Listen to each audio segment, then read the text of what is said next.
Peringatan, peringatan. Bermula syarat bagi sah iman iaitu 5 perkara. Iman tu dia sah. Apa arti sah? Diterima oleh Allah. Itu artinya sah iman tu.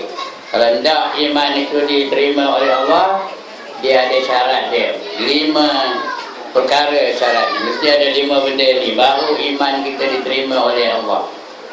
Baru dikira sebagai orang beriman dan layak masuk ke dalam syurga.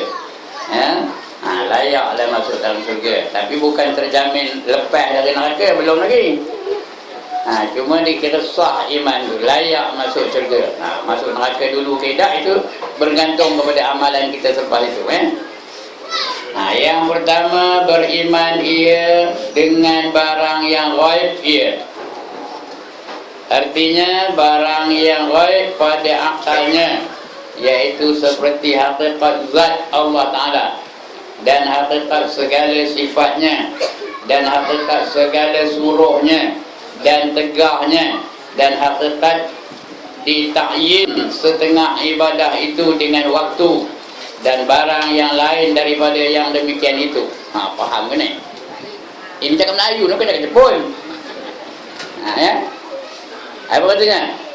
Yang pertama, dia beriman dengan benda-benda gaib. Benda-benda gaib ni artinya benda yang tak dapat dikesan dengan panca indera. Itu namanya benda-benda gaib. Tak boleh, payah, tak dapat nak ditengok, tak dapat nak didengar, tak dapat nak dipegang, tak dapat nak ditunjukkan. Mana rupanya, bentuknya tak tahu. Bulan ke, bujur ke, 4 segi ke, 3 segi ke, itu semua tu benda-benda gaib. Itu syarat orang nak jadi orang yang bertakwa tu. Hudal lil muttaqin. Jadi petunjuk kepada orang-orang yang nak jadi orang yang bertakwa. Apa syaratnya? Allazina yu'minuna bil ghaib. Iaitu mereka-mereka yang beriman dengan perkara-perkara ghaib. Seperti apa? Seperti syurga, neraka, malaikat, titi siratal mustaqim. Lagi apa? Mizan. Lagi? Apa lagi? Rasul pun gaib juga. Yang nampak kita orangnya, kerasulan kita tak nampak. Hanya wajib kita yakin saja. Itu benda-benda yang gaib tu kita kena beriman dengannya. Walaupun kita tak boleh kesan, walaupun kita tak boleh tengok, walaupun kita tak boleh pegang, walaupun kita tak boleh tangkap gambarnya, tak ada. Tapi kena beriman, kena percaya. Walaupun benda itu kita tak nampak. Jadi itu syarat yang pertama. Allazina yu'minuna bil ghaib. Iaitu mereka-mereka yang beriman dengan perkara-perkara ghaib. Artinya barang yang ghaib pada akalnya. Akal pun tak dapat nak mikirkan mana rupanya. Malaikat mana rupanya, syurga tu mana rupanya. Neraka tu mana rupanya, apinya mana rupanya, tak nampak. Kemudian pada akalnya, iaitu seperti hakikat zat Allah Ta'ala. Allah tu ada ke tak? Lagi sekali, Allah tu ada ke tak? Mana rupanya? Gemuk ke? Kurus ke? Hitam ke? Putih ke? Hijau ke? Bulat ke? Tak tahu kita mana rupanya. Itu benda gaib, tak dapat nak dipikirkan dengan akal ni. Sebab itu tuan-tuan, puan-puan, siapa mencari Allah tak jumpa, maka jumpa lagi. Siapa mencari Allah jumpa, nun dia Allah, itu tak jumpa lagi. Pasal Allah tu gaib, tak dapat. Nak kata gaib pun tak. Allah tu ghaib pun tak, nyata pun tak. Jadi dia tu sesuatu yang tidak dapat dikesan dengan akal. Itu dia. Iaitu seperti hakikat zat Allah Ta'ala dan hakikat segala sifatnya. Begitu juga segala sifatnya tu. Apa pula? Ya? Tinggi sikit. Kenapa? Tak nampak dah makan? Kan? Kau boleh mic kalau kau. Tak apa, okey. Kelal. Penat Ustaz megang apa? Apa, penat sikit tak apa.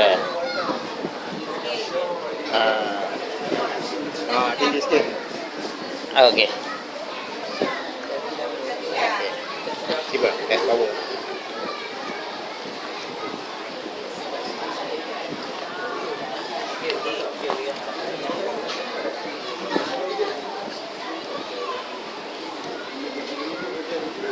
Seperti hakikat segala sifatnya dan hakikat segala suruhnya.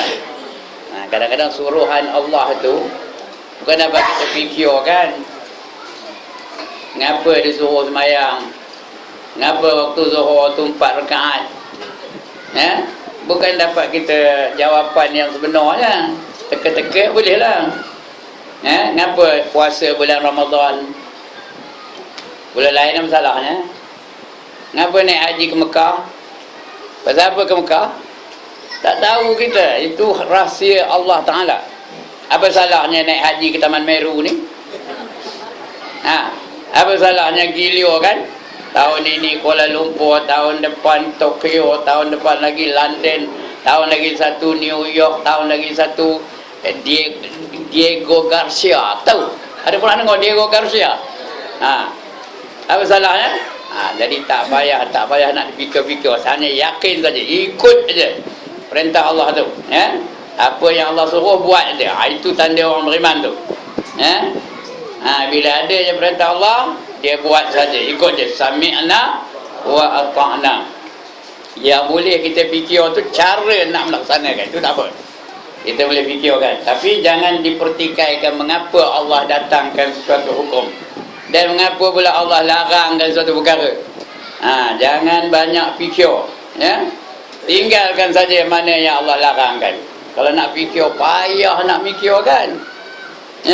Mengapa Allah larangkan kita makan daging babi? Pasal apa?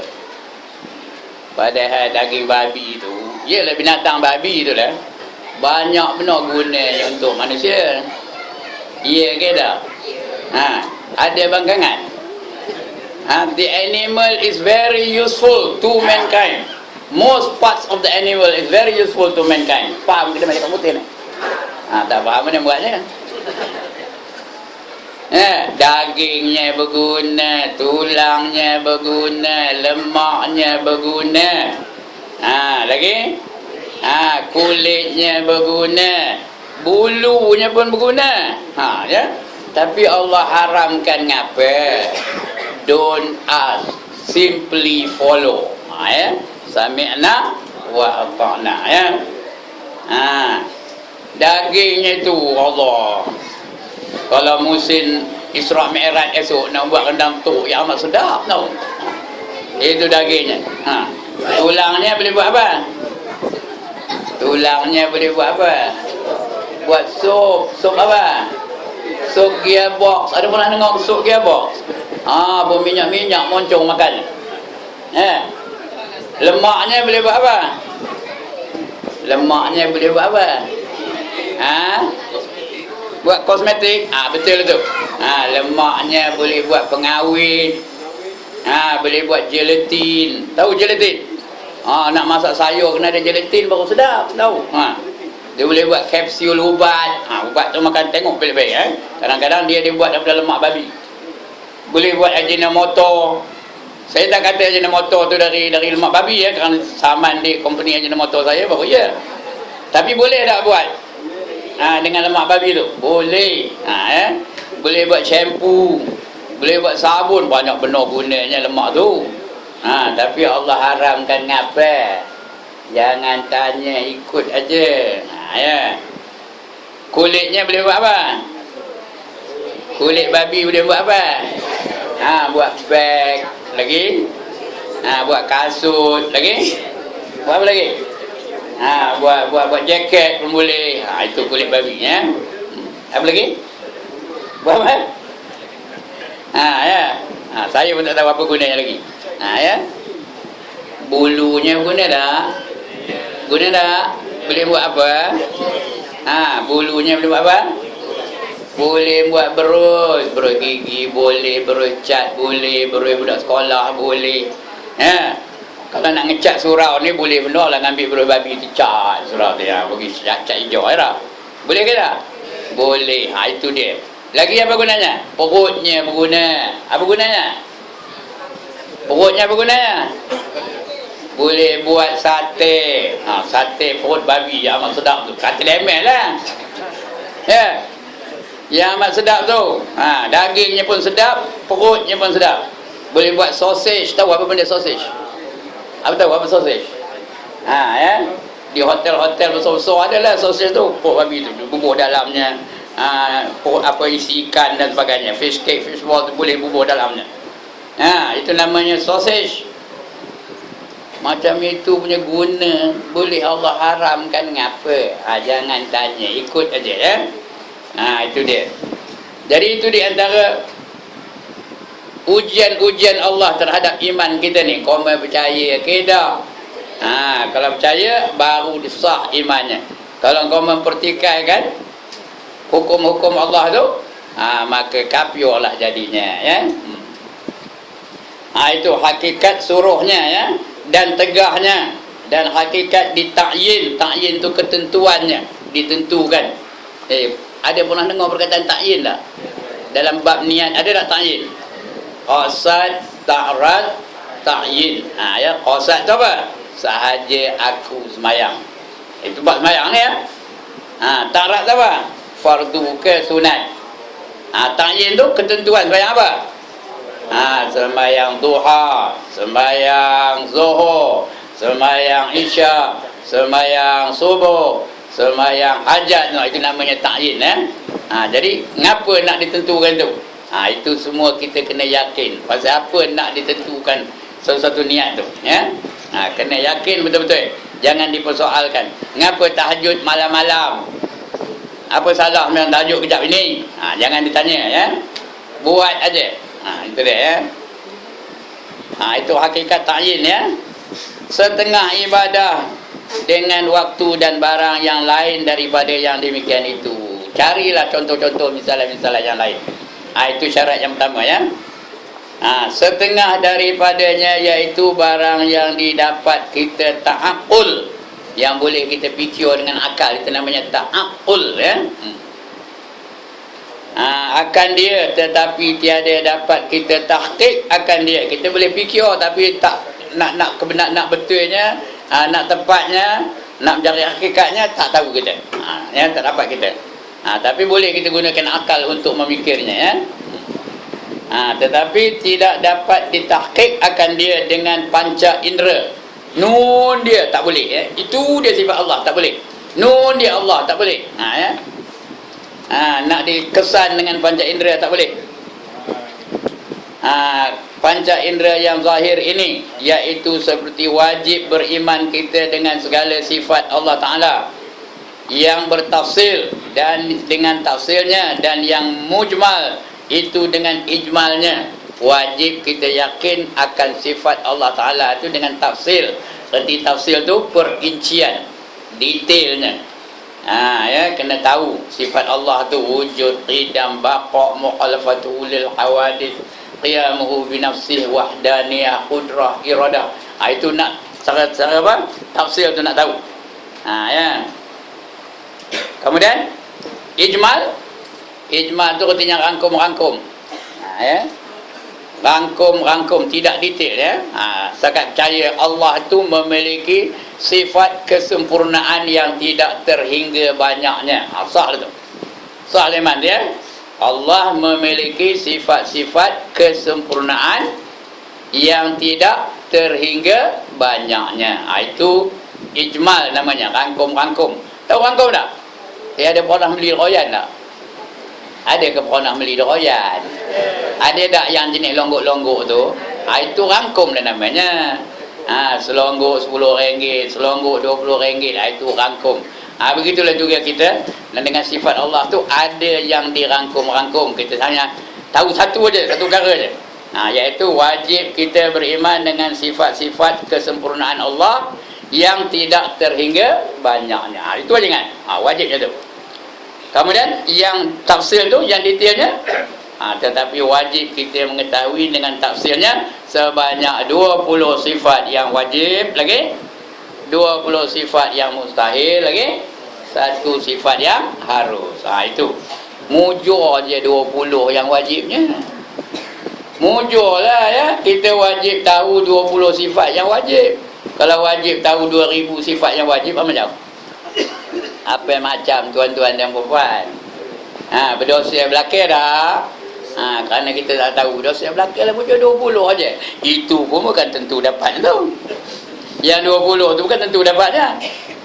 Siapa tak dapat, yang belum hafal lagi wujud qidam baqa, siapa tak dapat, esok daftar namanya tadika Islam. Kerana dema dapat ke tak? Orang tadika Islam dapat tak?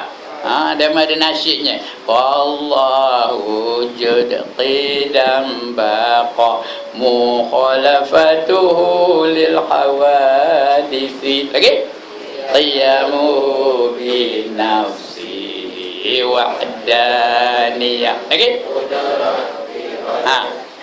Munhayyun. Lagi? Ma basar. Lagi? Qadiran muridan. Lagi? Aliman hayyan sami'an. Allahu basiran mutakalliman. Kalau dia main apa? Sini. Sana tak bunyi pun. Itu dia.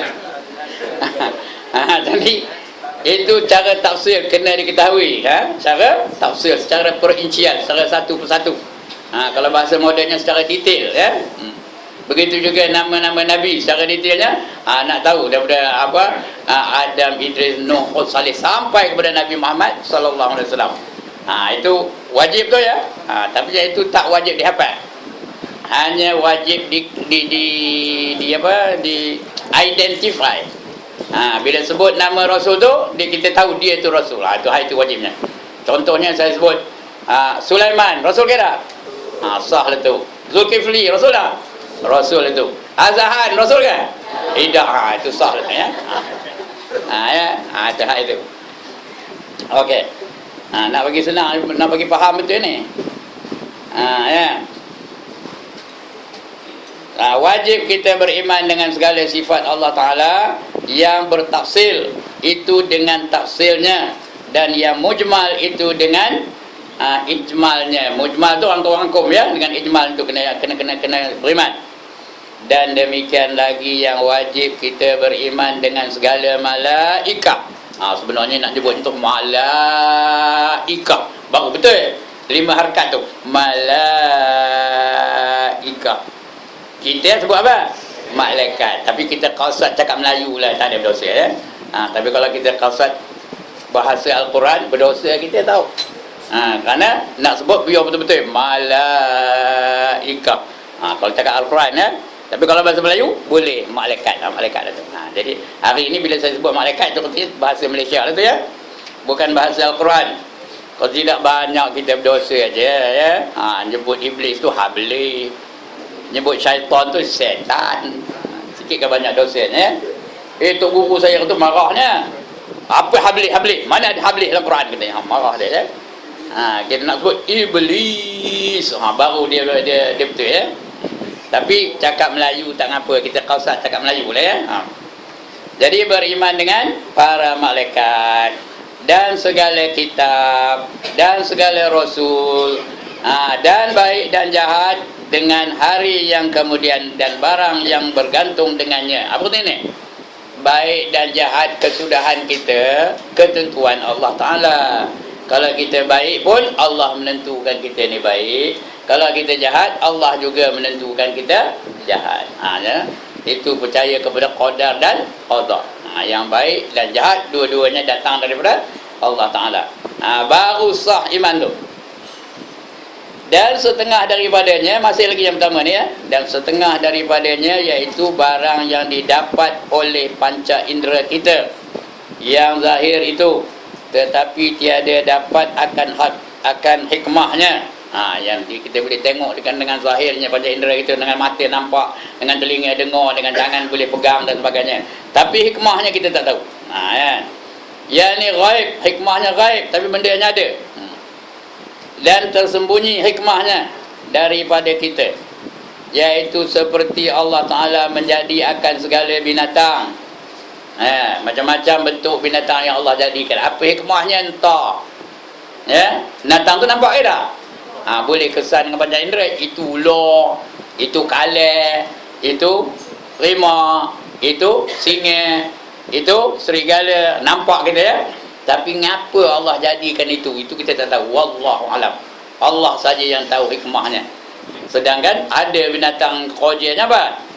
Apa kerja binatang? Membinasakan yang lain juga. Ular tu apa kerjanya? Matuk kerjanya. Rimau apa kerjanya? Nangkap binatang-binatang kecil aja kerjanya. Mengapa Allah jadikan rimau? Mengapa Allah jadikan ular? Mengapa Allah jadikan apa babi? Ya. Kita tak tahu sebab-sebab utamanya. Sedangkan Allah haramkan babi, dibuat juga kenapa? Ya. Jadi kita tak tahu apa hikmahnya. Jadi benda itu boleh dikesan, tapi kita tak tahu apa hikmahnya. Iaitu seperti Allah Ta'ala menjadikan akan segala binatang dan kanak-kanak, padahal mereka itu sangat dhaif. Kanak-kanak tu lemah belaka ya. Tu dhaif, lemah. Fizikalnya lemah, otaknya lemah. Apa namanya, dia punya kepahaman pun lemah. Ya. Tapi Allah jadikan mereka tu ngapa?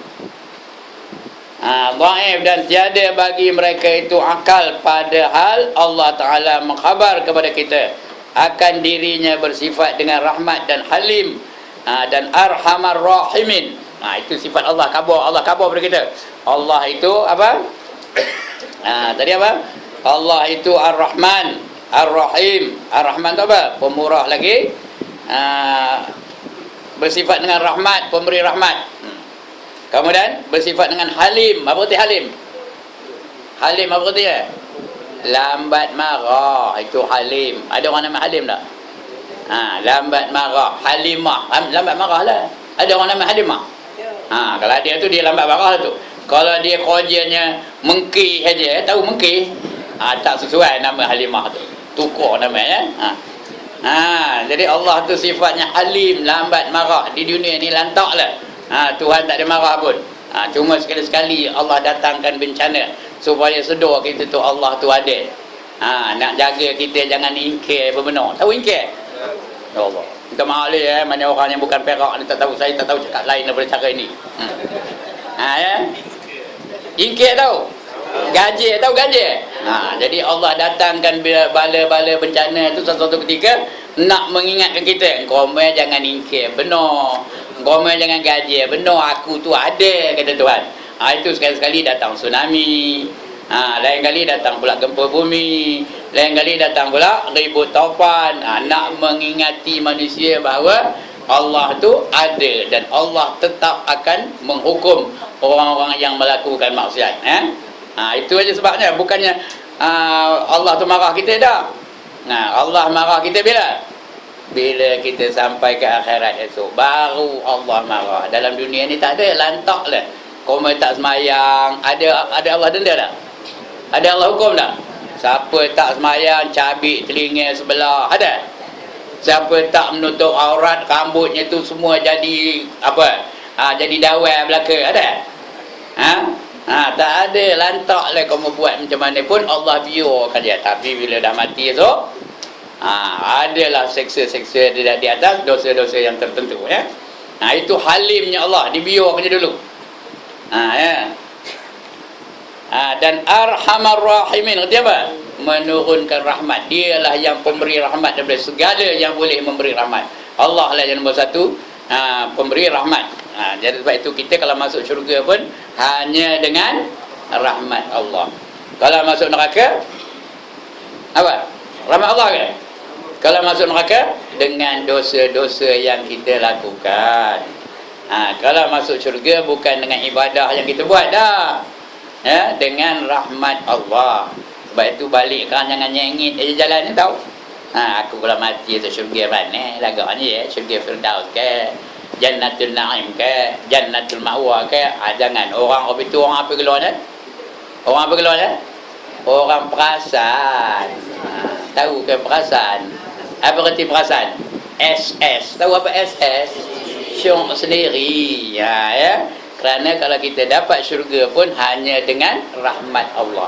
Bukan dengan nutup aurat kita, bukan kita mengaji kejap sini, bukan saya ngajar ni, bukan dengan kita baca Quran, bukan dengan kita sembahyang. Itu tak layak memasukkan kita ke dalam syurga. Tapi kalau Allah bagi rahmat, layak itu ya. Sebab itu Allah datangkan berbagai-bagai bentuk fadilat supaya kita layak masuk ke dalam syurga ya. Baik. Baca lagi. Jadi Allah tu Arhamar Rahimin, dan dijadikan akan kita kasih kepada anak kita, dan segala binatang kita dan harta kita, dan tiada sampai himmah, tiada sampai himmah tu artinya keinginan, cita-cita ya, himmah. Iaitu hendak membinasa akan sekaliannya itu. Tak ada kita nak membinasakan anak kita, tak ada nak kita membinasakan binatang peliharaan kita tak nak membinasakan benda yang kita sayang lah. Tak ada rasa, tak ada teringin kita pun nak membinasakan. Kerana apa? Kerana kita sangat kasih dan sayang kita kepada benda-benda yang itu ya. Kita kasih kepada anak kita. Ada orang nak bunuh anak sendiri? Ada tak? Tapi negeri ada dah orang bunuh anak sendiri. Ada, campak dari tingkat 4. Itu dah berlaku hari ini. Itulah dia sifat kemanusiaan yang sebenarnya. Bukan kebinatangan. Orang tulis dalam surah Abah mana itu sifat kebinatangan. Itu bukan kebinatangan. Binatang dengan anaknya mana apa dia? Oh, sayang benar. Tengok ayam tu bila anaknya kecil-kecil, dia mau anaknya kok.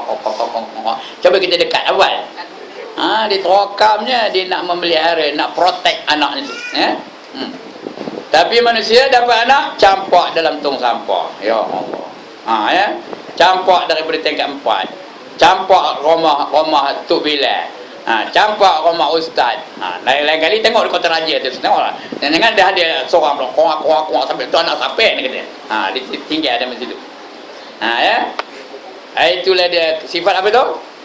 Sifat apa? Kemanusiaan, bukan kebinatangan ya. Binatang dia sayangkan anaknya. Ya, sayang kita kepada sekaliannya itu, padahal kasihan kita akan segala yang tersebut itu. Seperti habuk juga. Habuk tu pun kita kasihan juga.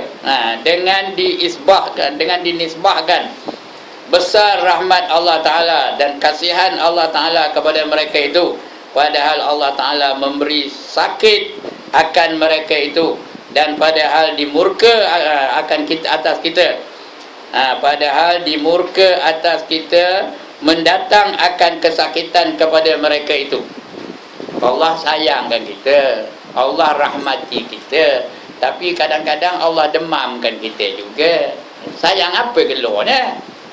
Tapi Allah demamkan, Allah bagi lemah jantung juga. Ya, Allah bagi darah tinggi, Allah bagi kencing manis, tapi Allah sayangkan kita. Mengapa? Kerana kita nak diuji oleh Allah ya. Kerana nak betul-betul nak bertuhankan Allah, supaya kita faham bahawa segala-galanya itu Allah yang menentukannya. Itu terpulang kepada Allah nak jadikan apa bagi pihak kita. Nak jadikan kita ni macam mana? Nak bahagia ke, nak sakit ke, nak sihat ke, nak cantik ke, nak hodoh, itu Allah yang menentukan segala-galanya. Supaya kita sedar tu, kita pegang konsep itu ya, bahawa Allah segala-galanya. Itu sebab kadang-kadang diberinya kita berbagai-bagai bentuk ujian. Allazi khalaqal mauta wal hayata liyabluwakum. Sambung. Ayyukum ahsanu amala. Dia iaitu Allah yang menjadikan mati dan hidup untuk menguji siapa di kalangan kamu yang baik amalannya. Sebab itu semua orang diuji, tahu. Bukan kita aja diuji Allah. Semua manusia itu diuji oleh Allah. Beriman ke, kafir ke, semayang ke, ponting semayang ke, orang alim ke, orang jahil ke, semua diuji oleh Allah. Berbagai-bagai bentuk ujian yang Allah datangkan kepada kita. Walanabluwannakum bisyai'im minal khauf wal ju' wa naqsim minal amwali wal anfusi was samarat wa basyiris sabirin. Apa dia? Kamu akan diuji oleh Allah dengan kelaparan. Ada masanya lapar, tak makan 3 hari. Dan ketakutan, takut je. Macam orang Rohingya di Burma tu, takut ke tak? Punya takut. Orang Palestin, orang Arab Palestin tu dengan Yahudi, takut ke tak? Diuji dengan ketakutan. Diuji dengan kekurangan harta benda, diuji dengan kekurangan buah-buahan, ya. Pokok ada tapi tak mau berbuah. Ada kalau berbuah pun mangkok aja. Tahu mangkok? Apa yang mangkok? Derajat mangkok saja, bulat saja, bonyok aja pula tu. Diuji dengan kekurangan buah-buahan. Ujungnya wa basyiris sabirin. Apa artinya? Apa artinya?